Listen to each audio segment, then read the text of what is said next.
Bismillahirrahmanirrahim. Alhamdulillahi rabbil alamin. Wassalatu wassalamu ala rasuli rabbil alamin. Nabiyyina wa habibina wa qudwatina Muhammad ibn Abdullah wa ala alihi wa sahbihi wa man sara ala nahjihi wa ihtada bihadihi wa istanna bisunnatihi ila yaumiddin. Amma ba'd. Muslimin dan muslimat, para jemaah, para pencinta ilmu, para pencinta Al-Quran dan Sunnah, Assalamualaikum warahmatullahi wabarakatuh. Alhamdulillah, pada pagi yang ceria ini 15 Muharram 1445 bersamaan dengan 2 Ogos 2023, kita mulakan bacaan sebuah buku yang bertajuk 31 faedah dalam tadabbur dan tilawah Al-Quran. Dia kata faedatun fi tadabburin wa tilawatil Quran. 31 faedah ilmu tadabbur dan baca Quran.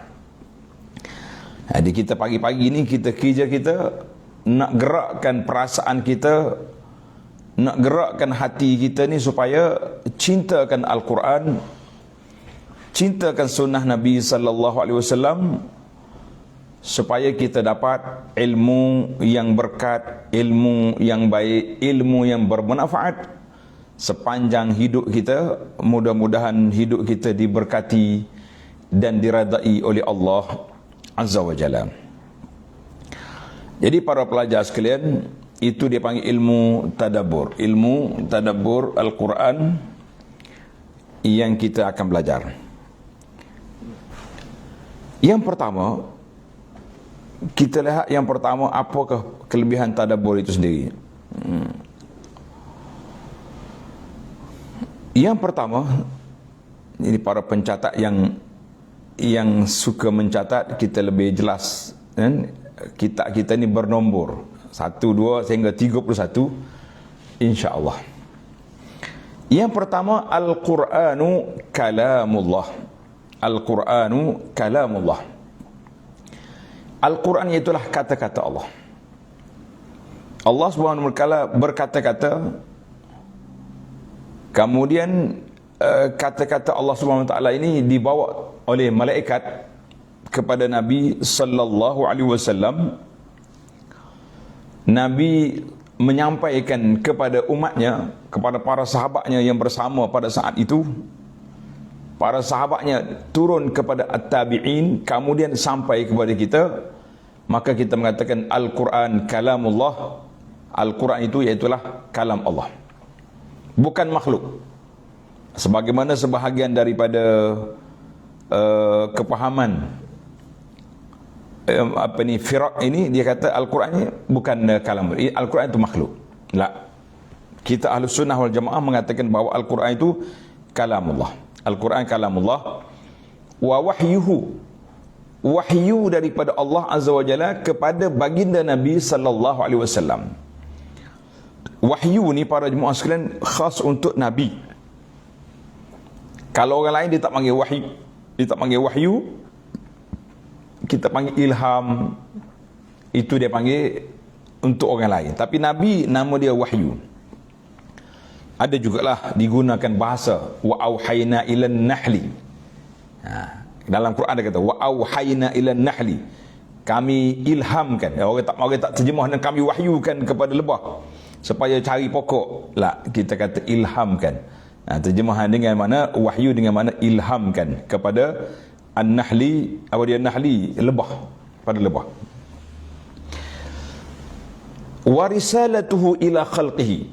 Quran ini adalah merupakan risalah. Risalah ni kitab yang Allah Ta'ala utuskan kepada Rasulnya, kepada makhluk-makhluk dia di muka bumi ni. Jadi kita ni Allah Ta'ala hantar mari wahyu melalui Jibril alaihissalam kepada baginda Nabi sallallahu alaihi wasallam, dan risalah ini terpakai semenjak daripada turun wahyu kepada Nabi sallallahu alaihi wasallam sehingga hari kiamat. Itu yang disebut dengan nama risalatun khalidatun. Sebab Nabi yang terdahulu diutuskan sallallahu alaihi wasallam rahmatan lil alamin kepada seluruh alam. Jadi kita kena sedar bahawa umat Nabi sallallahu alaihi wasallam ni kepada seluruh alam, dan tidak ada tempoh selagi tak kiamat. Satu. Dan tidak ada khas kepada mana-mana keturunan, mana-mana bangsa, semua sekali. Wa ma arsalnaka illa rahmatan lil alamin. Maknanya utusan Allah Taala kepada seluruh alam, kepada seluruh alam. Maknanya kita kena sedar, kita kena insaf, kita kena tahu rahmatan lil alamin, kepada alam seluruhnya, bukan hanya berwaktu kepada golongan yang tertentu saja. Kita kata itulah Rasulullah sallallahu alaihi wasallam, itulah Al-Quran. Yang ketiga, yang keempat, wa hablullahil matin, tali perhubungan di antara hamba dengan Allah Taala yang sangat teguh, iaitulah Al-Quran. Kalau kita nak dengar Allah berkata-kata dengan kita, Allah Taala bercakap dengan kita, baca Quran. Kalau kita nak dengar Rasulullah sallallahu alaihi wasallam bercakap dengan kita, baca hadis. Habis kalau kita nak bercakap dengan Allah, bagaimana? Kita nak bercakap dengan Allah, kaifa, bagaimana? Maka jawabnya, kita solat, kita berdoa. Itu makna kita bercakap dengan Allah. Nak bercakap, ya Allah, aku gini-gini lah. Nak bercakap dengan Allah, berdoa, minta, solat, semuanya kita bercakap dengan Allah Azza wa Jalla. Kalau kata kita berdoa dalam solat, tak perlu lagi muqaddimah. Ini ada jemaah tanya, dia kata, ustaz, saya nak doa dalam solat. Kalau awak nak doa dalam solat, tak perlu pada muqaddimah. Apa maksud tak perlu pada muqaddimah? Tidak perlu lagi kita macam kan dalam kita nak doa ni, kita baca alhamdulillah wassalatu wassalamu ala rasulillah, baru kita minta kan. Tapi dalam solat tak perlu. Sebab package, bila kita Allahu Akbar, bermakna kita telah berinteraksi dengan Allah Azza wa Jalla, maka minta ya di mana tempat yang boleh kita minta. Dalam rokok boleh doa. Dalam sujud, Nabi kata aqrabu ma yakunul abdu min rabbih wa huwa sajidun. Tempat yang paling hampir seorang hamba dengan Allah, iaitulah ketika dia sedang sujud. Ketika dia sedang sujud, maka berdoalah kamu ketika sujud. Faqaminun an yustajab lakum, maka itu di antara tempat yang sangat diharapkan kita, Allah Taala mustajabkan doa kepada kita. Waktu kita berdoa itulah waktu yang paling dekat Allah Taala nak mustajabkan doa kepada kita.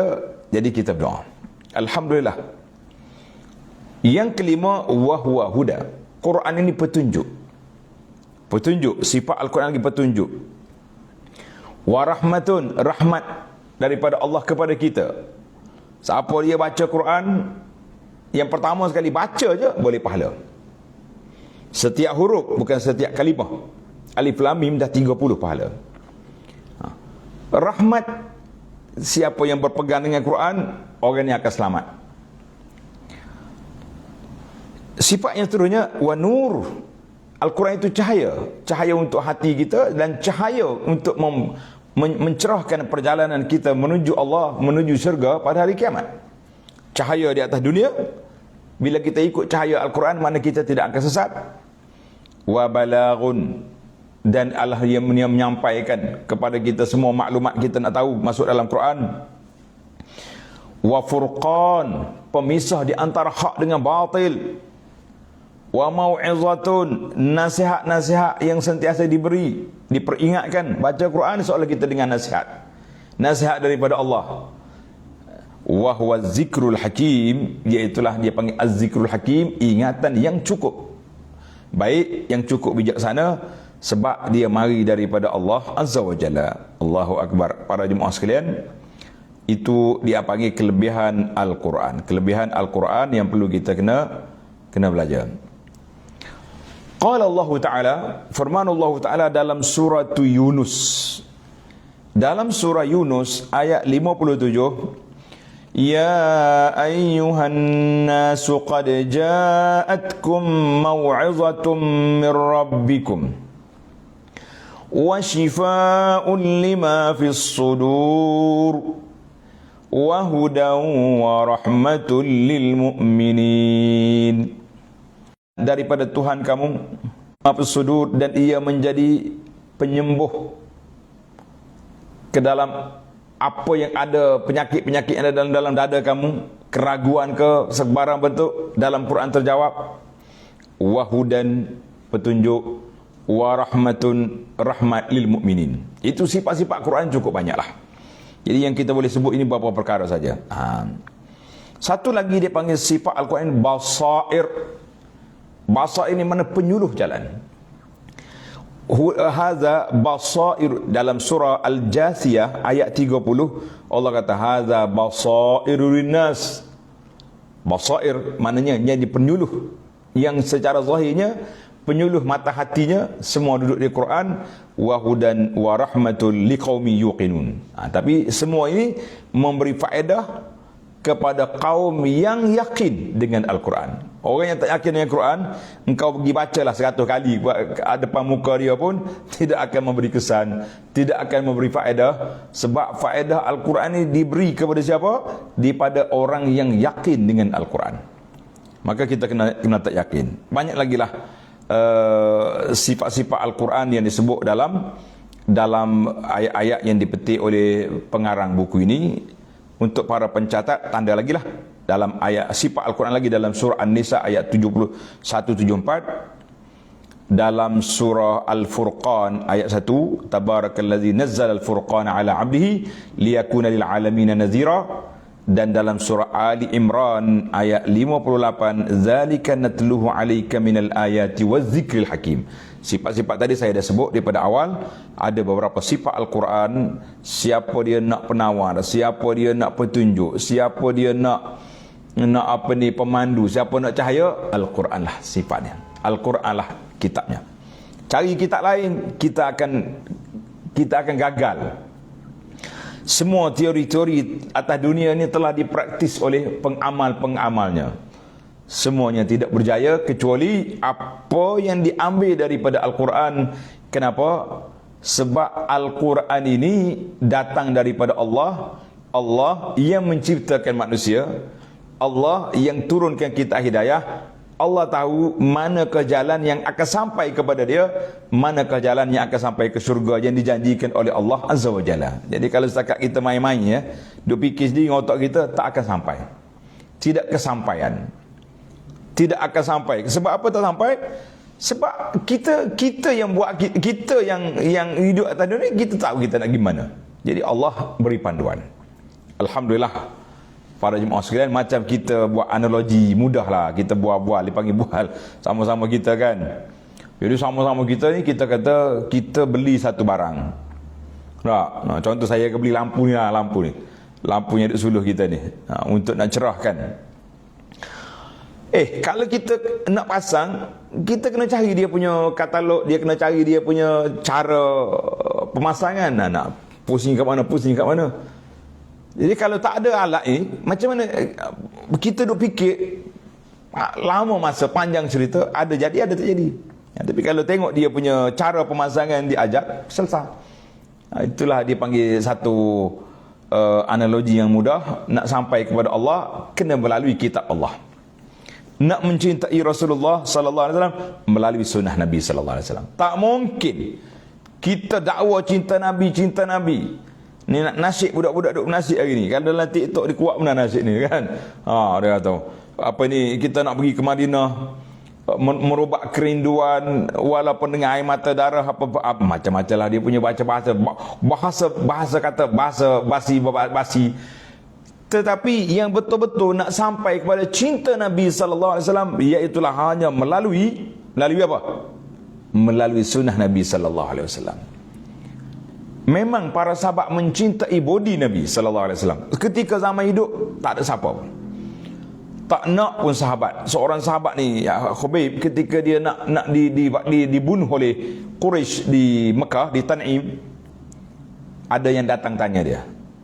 Abu Sufyan ke siapa tanya. Dia kata, nak ke tidak engkau ni?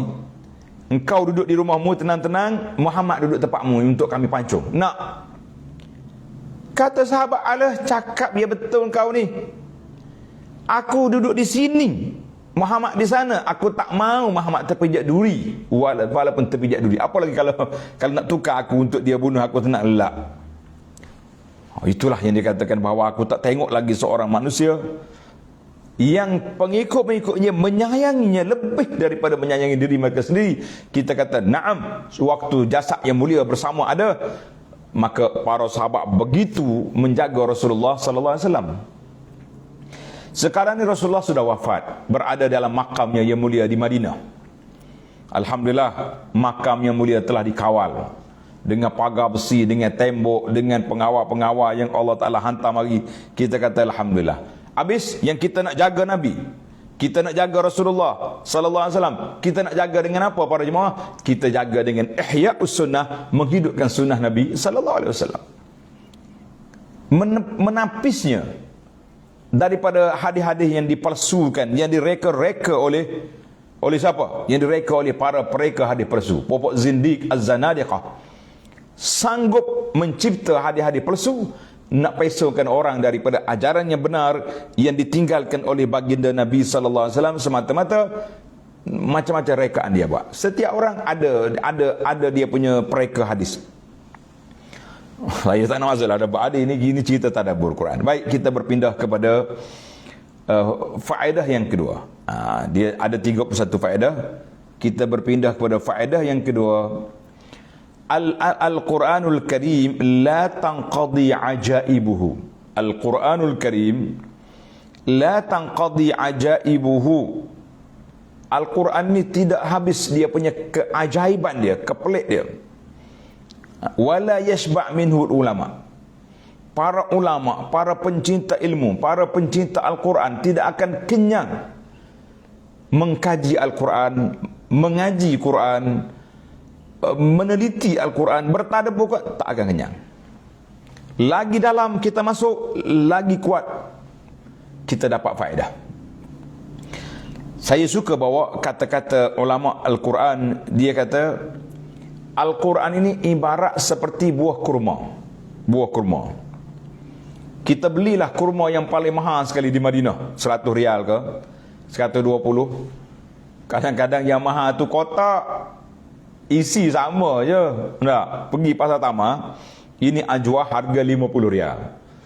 Ini ajwah yang tumbuh di bumi Madinah. Cukuplah kalau ajwah Madinah tu yang paling baik.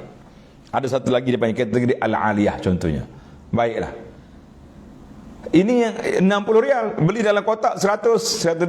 Oh, dia kata cantiknya kotak. Orang kau nak makan kotak kan nak makan tamar. Kita kena tengok dia punya matlamat. Oh, dia kata kotak tu untuk hadiah, tamar untuk makan. Silakanlah. Duit banyak, tak apa. Rezeki orang Madinah. Yang saya nak analoginya, nak katanya para jemaah sekalian, yang kita nak katanya bahawa yang kita nak katanya, kalau kita beli duduk dalam kotak yang cantik, tak buka-buka, letak dalam beg, buka beg tak bau apa, tuan-tuan yang beli pertama ke rumah mahal tu, cuba letak dalam beg, dia buka beg, bau tak bau? Tak bau. Bilakah dia akan terasa kemanisannya, terasa tamar ajwahnya, terasa tamar safawinya, syalabinya, bila sukarinya, apabila kita makan, bila kita kunyah. Maka itulah yang dikatakan la yashba' minhu ulama. Para ulama tidak akan kenyang, tidak akan berhenti mengkaji Al-Quran. Sebab apa? Al-Quran makin dimakan, makin dikunyah, makin dihadam makna dia, maksud dia, makin terasa kemanisannya, makin terasa keindahannya, makin terasa macam-macam. Kita akan terasa lagi. Para pelajar, para jemaah yang disayangi sekalian, Allahu Akbar. Man qara'ahu, dengar ni, di antara kelebihan faedah. Man qara'ahu 'allamahu Allahu ilmal awwalin wal akhirin. Siapa dia baca Quran, siapa dia baca Quran, Allah Ta'ala akan beri kepada dia ilmu al-awwalin wal akhirin. Kita akan dapat ilmu yang awal, ilmu yang terakhir. Apa dia maksud ilmu awal, ilmu akhir ni? Kita tak tahu bila, apakah bentuk kejadian dunia ni. Bila Allah Ta'ala cipta dunia, siapa makhluk yang pertama dibuat di kalangan manusia? Jin dulu ke manusia dulu contohnya? kita pun tak tahu. Yang tahunya bila baca Quran. Bila kita baca Quran, baru kita, oh, kita tahu siapa yang dijadikan oleh Allah dulu, apa makhluk atas dunia dulu, Kaabah dulu ke Baitul Maqdis dulu. Maknanya para jemaah sekalian, itu maksudnya ilmu awwalin. Wa ilmu akhirin, ilmu yang terakhir apa dia? Kita tak tahu pun apa yang akan berlaku selepas pada mati. Kita tak akan tahu apa yang akan berlakunya kiamat.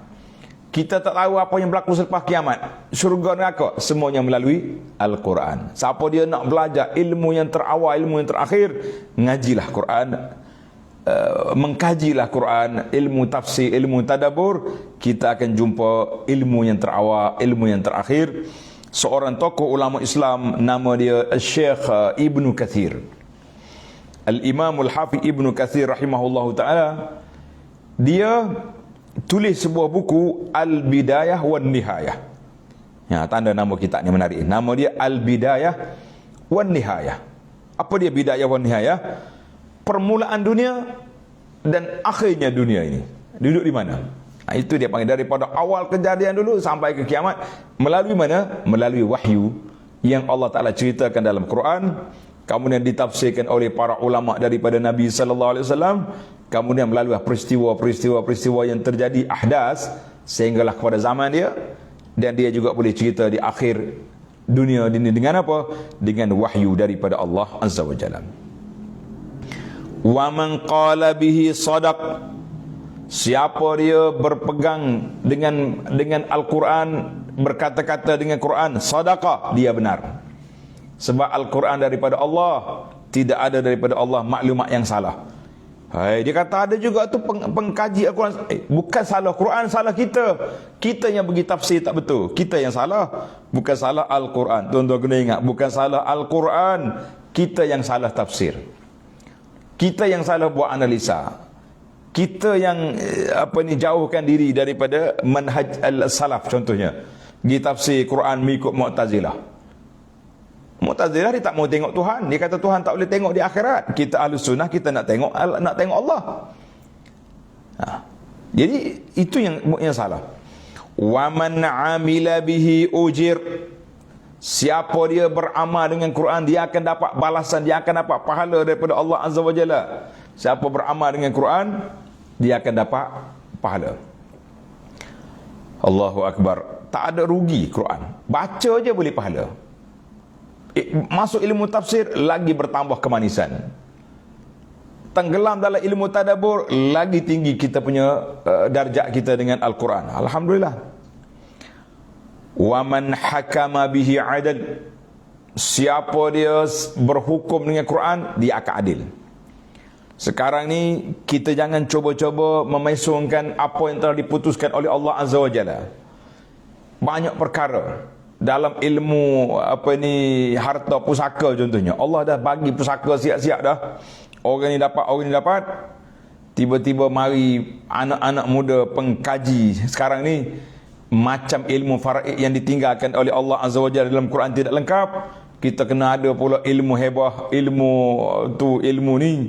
Kita kata hati-hati, jangan sampai terpijak duri, melanggar apa yang telah diperintahkan oleh Allah Azza wa Jalla. Jadi banyak perkara. Ilmu bab pusaka ni jangan ramai orang tergelincir di sini. Sampai ada yang sanggup berkata Tuhan tak adil kerana bagi pusaka tak sama banyak. Kita kata la. Wa man istama'a ilaihi intafa', siapa dia dengar Quran, dia akan dapat manfaat. Manfaat yang pertama, kita dengar tu boleh pahala. Manfaat yang kedua, Al-Quran ini memperingatkan kepada kita apa yang kita lupa dari sudut hukum hakamnya. Manfaat yang ketiga, istishfa' bil Quran. Ada orang bila dengar Quran macam terapi jiwa, tenang je. Dia kata kita nak tenang kena dengar muzik. Dengar muzik tak tenang. Siapa dia kata dengar muzik tenang? Orang pemain muzik pun melompat macam kartun, macam monyet atau pentas. Tenang? Enggak. Baca Quran. Nak tenang? Syifa'un. Quran. Wa man da'a ilaihi huriya ila siratal mustaqim. Siapa dia berdakwah, mengajak orang dengan Quran, akan diberi petunjuk ke jalan yang lurus. wa man ittaba'ahu fala yadhillu wa la yashqa, fala yadhillu wa la yashqa. Siapa dia ikut Al-Quran tidak akan sesat dan tidak akan celaka. Allah dah jamin dalam surah Taha. Dalam surah Taha, fa imma ya'tiyannakum minni huda faman ittaba'a hudaya fala yadhillu wa la yashqa.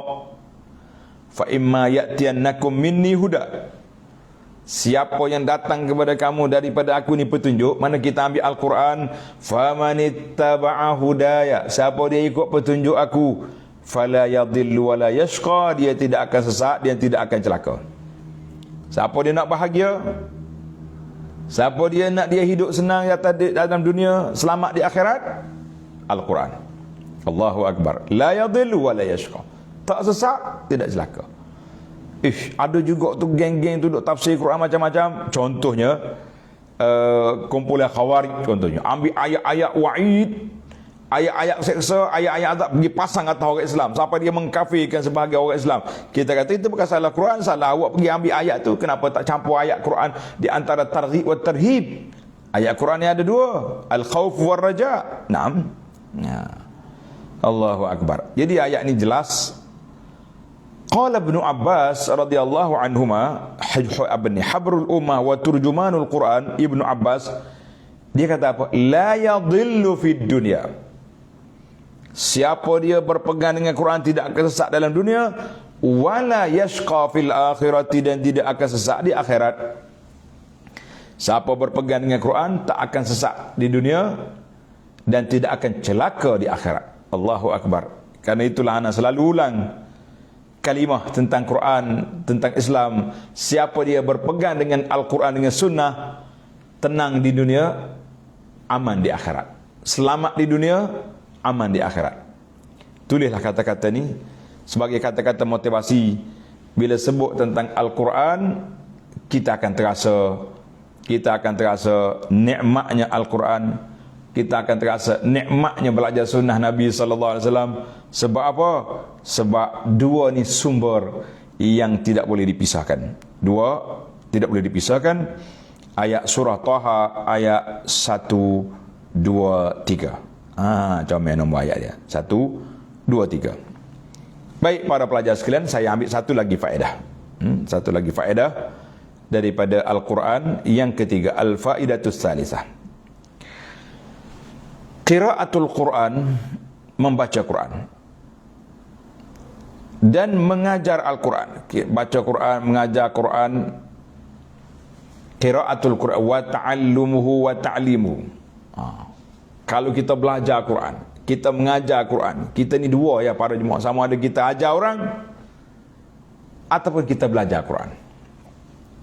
Wa hifzuhu wa tahfizuhu, kita sendiri hafal Quran atau kita suruh orang hafal Quran. Saya bukan ustaz nak suruh hafal Quran, suruh anak kita paling kurang. Tak usah sibuk dengan orang lain. Kalau kita mampu buka kelas tahfizul Quran, alhamdulillah, besar pahala. Saya tak mampu ustaz nak buka kelas tahfiz Quran, tapi saya buka kelas mengaji Quran, besar pahala. Setara mana besar tu? Setara mana besar? Para jemaah sekalian, bila kita ajar orang baca Quran, dia baca Quran dengan sebab kita ajar. Setiap kali dia baca Quran, kita boleh pahala. Allahu Akbar. Sebab itulah kita ni bahagia sangat-sangat guru-guru kita yang mengajar Quran daripada kecil. Ana sendiri guru yang pertama mengajar Quran saya, walidati, mak saya. Allah Ta'ala lah curah sebanyak-banyak rahmat dan seluah-luah keampunan kepada guru pertama Quran kita, mak kita dan ayah kita. Kemudian bawa pergi pada guru-guru Quran yang lain. Kita kata alhamdulillah. Setiap kali kita baca Quran, pahala sampai.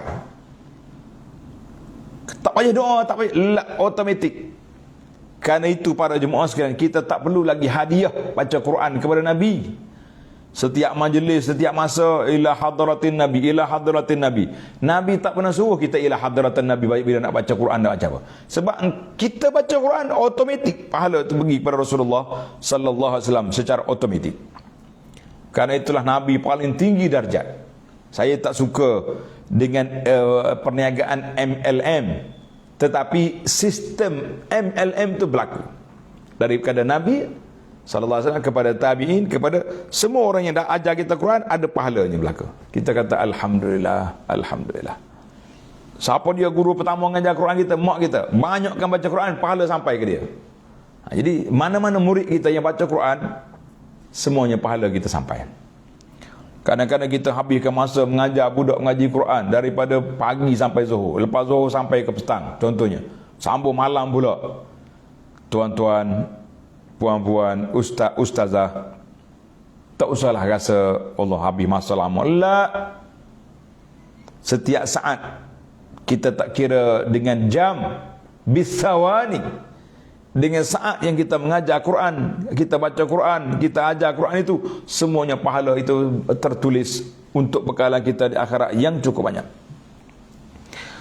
Wa mudarasatuhu, dan juga kita mempelajari Al-Quran. Alhamdulillah, saya tengok satu fenomena yang cukup menyenangkan hati apabila kita tengok jemaah kita ni suka mengaji Quran. Buka kelas tadabbur Quran, ramai orang datang. Alhamdulillah, itu nikmat. Maka di sini kita kata baca Quran, belajar Quran, mengajar Quran, menghafal Quran, jaga orang hafal Quran, mempelajari Al-Quran. Wa min asyrafi ma tusrafu fil awqat. Inilah masa keemasan yang paling mulia yang kita habiskan masa kita. Allahu Akbar. Wa tubzalu fihil amwal. Harta yang paling baik untuk kita habiskan untuk apa? Untuk Al-Quran.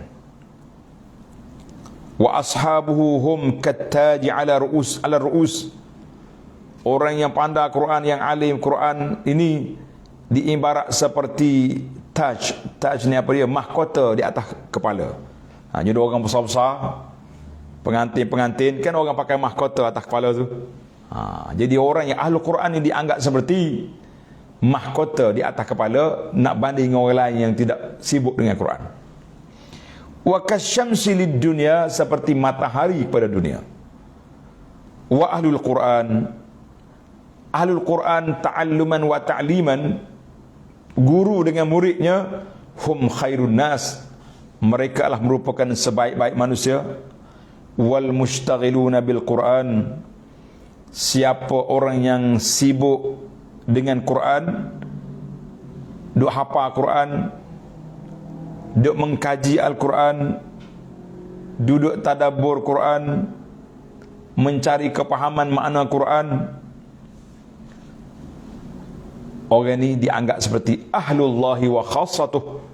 Orang inilah orang yang ahlullah dan orang-orang yang istimewa di sisi Allah Azza wa Jalla.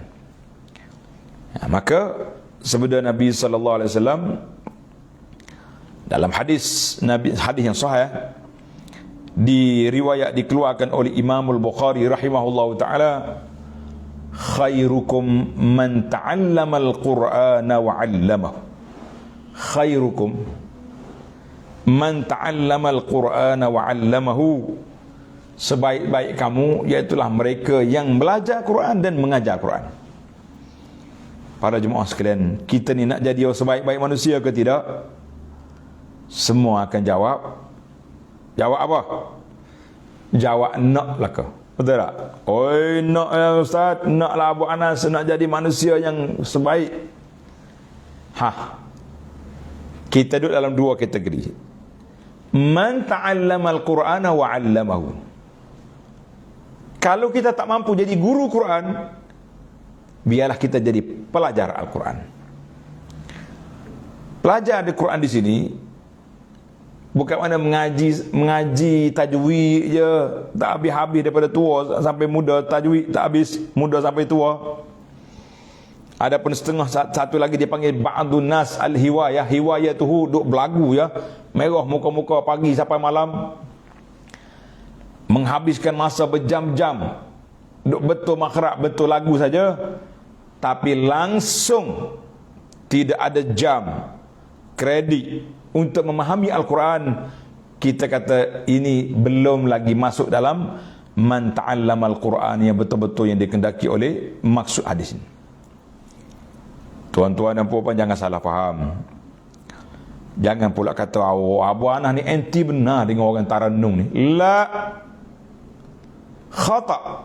Saya tidak anti dengan orang-orang yang belajar Taranum. Cuma dalam pemerhatian anak, mereka ni menghabiskan masa begitu lama, tapi kita tak nampak pula mereka masuk dalam kelas mengorek makna Quran, mentadabur makna Quran. Kita kata rugi. Campur dua-dua. Marilah kita dapat faedah yang besar. Kita baca Quran, kita faham makna Quran. Bila kita faham makna Quran, kita beramal dengan Quran. Barulah kita jadi khairukum man ta'allama al-Qur'ana wa 'allamahu. Sebaik-baik kita iaitulah orang yang belajar Quran dan mengajar Quran. Hadis rawahul Bukhari. Sebuah lagi hadis yang menarik tentang Al-Quran ni para jemaah sekalian. Wa qala Rasulullah sallallahu alaihi wasallam, inna lillahi ahlina minan nas. Allahu akbar. Inna lillahi min ahlina minan nas. Ada di kalangan, bagi Allah Ta'ala tu ada ahli dia, orang yang rapat, orang yang istimewa, yang disayangi oleh Allah Azza wa Jalla, minan nas, dari kalangan manusia. Dari kalangan manusia. Sahabat-sahabat bila dengar, semua nak. Kalau zaman kita gini pasti dia kata, Ustaz, bagi borang cepat kita nak jadi ahli Quran. Allahu Akbar. Macam mana? Bagi borang cepat kita nak jadi ahli Quran. Allahu Akbar. Zaman kita lah, zaman borang-borang. La. Zaman sahabat dia tak ada borang, dia terus bertanya. Qalu ya Rasulullah man hum? Mereka bertanya, wahai Rasulullah sallallahu alaihi wasallam, siapakah ahlullahi wa khassatuhu, ahli Allah Ta'ala dan orang yang istimewa dari Allah? Man hum? Siapa mereka? Qal hum ahlul Quran. Mereka itulah ahli Quran. Maknanya orang yang baca Quran, orang yang mengaji tafsir Quran, orang yang tadabbur makna Quran, orang yang beramal dengan Quran. Hum ahlullahi wa khassatuhu. Mereka lah orang yang dikira sebagai ahlullah, orang yang istimewa di sisi Allah Azza wa Jalla. Allahumma ja'alna min ahli Quran. Ya Allah, jadikan kami di kalangan mereka. Hadzal hadis rawahu Ibnu Majah wa huwa fi sahihil jami'. Alhamdulillah para jemaah sekalian, saya nak simpul 3 faedah yang kita belajar dalam siri yang pertama dari buku 31 faedah daripada kita tadabbur dan belajar Al-Quran ini. Kesimpulannya, sebagai kesimpulan, yang pertama, Al-Quran kalamullah.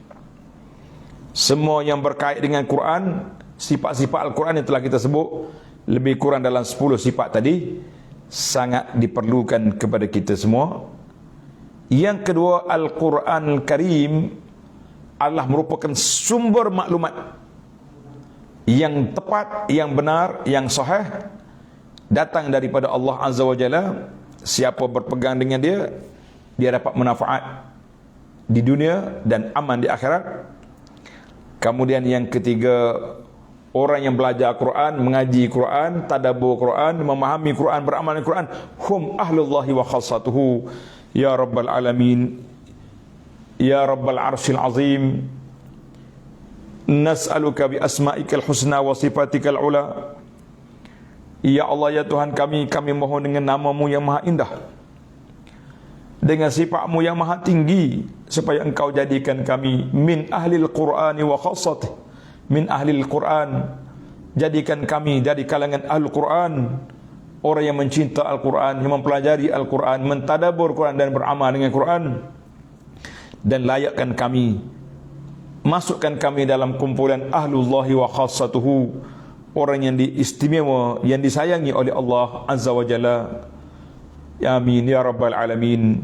Wa sallallahu ala nabiyyina Muhammad wa ala alihi wa sahbihi ajma'in walhamdulillahi rabbil alamin.